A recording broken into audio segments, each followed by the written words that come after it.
Halo semuanya, kami dari kelompok 2 ingin mempresentasikan tentang hasil proposal kami mengenai kegiatan sekolah minggu pada masa pandemi.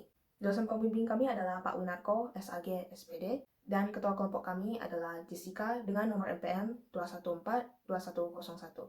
Kelompok kami terdiri dari 9 anggota, yaitu Jillian Veronica Wesley nomor NPM 2142126, Seriko nomor NPM 2146012, Sylvia nomor NPM 2142118, Novita nomor NPM 2142098, Ellen Mirabel nomor NPM 2142111, Viviani nomor NPM 2142105, Tina nomor NPM 2142117, Feby Eliana nomor NPM 2151120, dan saya Jesslyn nomor NPM 2142119. Bab 1. Latar belakang. Sekolah Minggu Buddha merupakan kegiatan belajar mengajar non-formal yang dilaksanakan di vihara atau cetia setiap hari Minggu secara rutin berdasarkan pengaturan Pemerintah Republik Indonesia Nomor 5 Tahun 2007 Pasal 44 tentang Pendidikan Agama dan Pendidikan Keagamaan. Sekolah Minggu Buddhis digunakan sebagai sarana pendidikan agama dalam agama Buddha. Mirip dengan pendidikan agama di sekolah formal, kehadiran sekolah mingguan Buddhis dapat membantu siswa formal yang tidak memiliki layanan pendidikan agama dan karakter Buddhis di sekolah formal. Saling ketergantungan antara pendidikan formal dan informal menjadi semakin nyata ketika sekolah dan vihara di lingkungan rumah membutuhkan pendidikan anak-anak. Jalur pendidikan non-formal berperan sebagai alternatif, pelengkap, dan atau pelengkap dalam rangka pendidikan sepanjang hayat yang berstruktur dan bertingkat berdasarkan kebutuhan atau kepentingan masyarakat. Hasil sebanding dengan hasil program pendidikan formal. Tes kesetaraan institusional yang disetujui negara mengacu pada standar nasional pendidikan. Sekolah minggu Buddhis lebih menarik dan menyenangkan daripada belajar di sekolah. Belajar di sekolah minggu untuk anak-anak Buddhis tidak ribet. Tidak ada pantangan belajar dan semua pelajarannya santai dan menyenangkan. Sehingga dalam pelaksanaan mereka tidak mengikuti aturan namun kesopanan masih terbatas. Dalam pelajaran sekolah minggu Buddhis, semua orang senang dan antusias di awal pelajaran. Tetapi setiap orang berbeda dalam pelajaran minggu Buddhis karena menjadi menonton setelah waktu lama banyak bicara dan anak-anak bosan dan lelah. Hadiri atau berpencar agar tidak terlalu lelah dan bosan saat anak-anak Anda belajar di sekolah minggu Buddhis. Adapun tujuan membuat laporan berikut ini yaitu 1. Untuk mengetahui profil sekolah minggu Buddha Wihara Widya Dharma. 2. Mengetahui peran guru dan pengurus vihara di sekolah Minggu Buddha Wihara Widya Dharma. Ketiga, untuk mengetahui gaya belajar peserta sekolah Minggu Buddha Wihara Widya Dharma. Selanjutnya, saya akan menjelaskan tentang bab 2 dari proposal kami. Dalam bab 2 ini, saya akan menjelaskan tentang kegiatan apa yang akan kami laksanakan.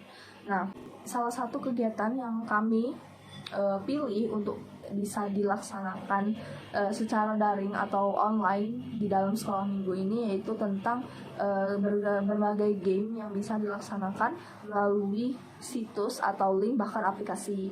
Nah, target dari kegiatan kami dalam sekolah minggu ini merupakan adalah anak-anak Gabi atau anak-anak dari TK hingga SD. Nah, jadi salah satu kegiatan yang kami pilih yaitu adalah kuis bergambar. Nah, kuis bergambar ini merupakan salah satu game yang cukup umum juga yang sudah pernah dilaksanakan sebelumnya. Dalam kegiatan kami ini, kami menggunakan salah satu situs link game yaitu bernama Gartic. Nah, jadi dalam situs ini kita bisa bermain game yaitu dengan membuat room sendiri. Kemudian kita bisa menginvite anak-anak Gabi untuk bisa masuk ke dalam room game. Nanti dalam room tersebut anak-anak Gabi bisa bermain permainan yaitu menggambar. Jadi nanti ada salah satu peserta yang dipilih secara bergilir untuk menggambar salah satu kata kunci yang sudah ditentukan dalam game tersebut. Nanti peserta yang lain yang bukan bagiannya menggambar akan menebak apa dari kata kunci yang digambar tersebut. Jadi dalam kegiatan tersebut manfaat yang bisa kita peroleh untuk anak-anak Gabi yaitu mereka bisa lebih bersenang-senang. Jadi sekolah minggu itu nggak terlalu lebih terikat dengan materi. Jadi mereka bisa have fun. Terus juga mereka bisa mempererat hubungan antar teman karena itu nggak tentu bisa dilaksanakan pribadi, karena kan harus kelompok, jadi itu bisa mempererat hubungan dengan yang lain. Nah kemudian juga bisa untuk meningkatkan kemampuan dan juga kreativitas dari anak-anak tersebut, karena mereka harus menggambar, jadi mereka bisa menunjukkan kreativitas mereka melalui kuis tersebut. Kemudian dalam menyimpulkan materi-materi yang kami peroleh, kami menggunakan pengumpulan data berupa melakukan interview atau wawancara dengan salah satu pengurus dari Wihara Widya Dharma.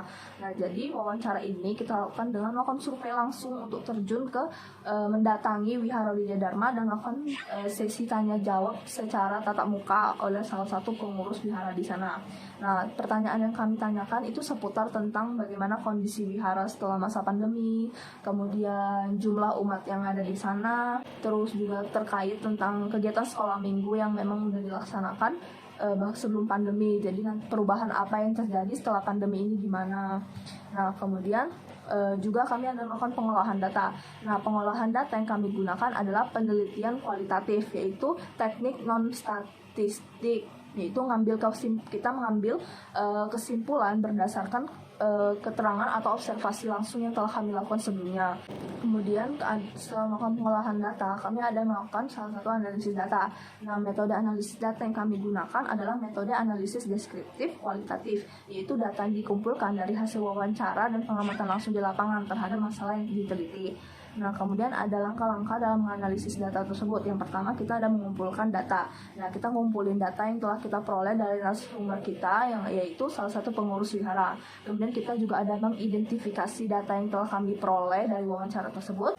Ketiga, kami ada menyimpulkan data. Nah, menyimpulkan data ini kami menyimpulkan atau membuat inti dari data-data yang kami peroleh selama wawancara tersebut.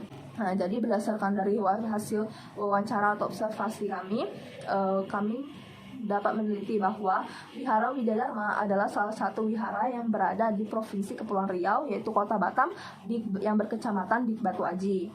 Nah, jumlah umat yang berada di wihara ini sekitar 150 umat dengan 80 umat laki-laki dan juga 70 umat perempuan. Nah, dalam wihara ini juga memiliki 16 pengurus dan juga 4 rohaniawan.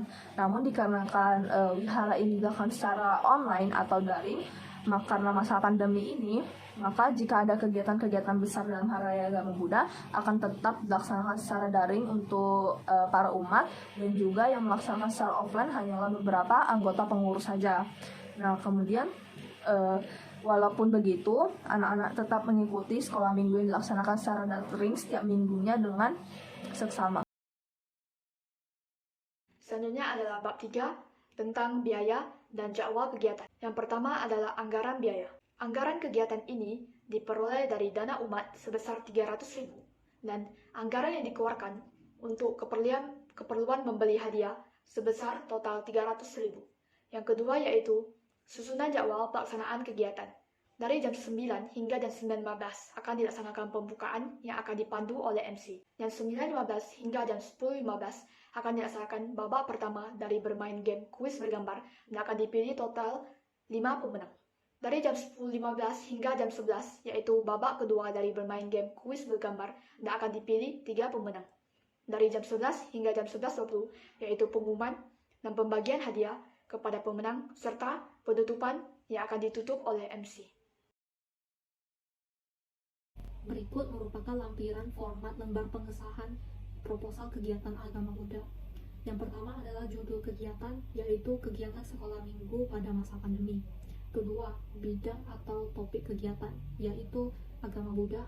Ketiga, ketua pelaksana kegiatan, yaitu saya atas nama Jessica, NPM 2142101, jurusan akuntansi, berasal dari Universitas Internasional Batam. Selanjutnya, terdapat alamat rumah, nomor telepon, dan email saya juga. Yang keempat adalah anggota pelaksanaan kegiatan. Terdapat 10 orang yang mengerjakan atau melaksanakan proposal tersebut, termasuk saya sendiri. Yang kelima adalah dosen pendamping. Dosen pendamping kami ialah dosen agama Buddha, yaitu Pak Winarko. Selanjutnya, biaya kegiatan total. Biaya yang kami keluarkan sebanyak 300.000. Nah, dan 300.000 ini berasal dari dana paramita. Dan yang terakhir adalah jangka waktu pelaksanaan.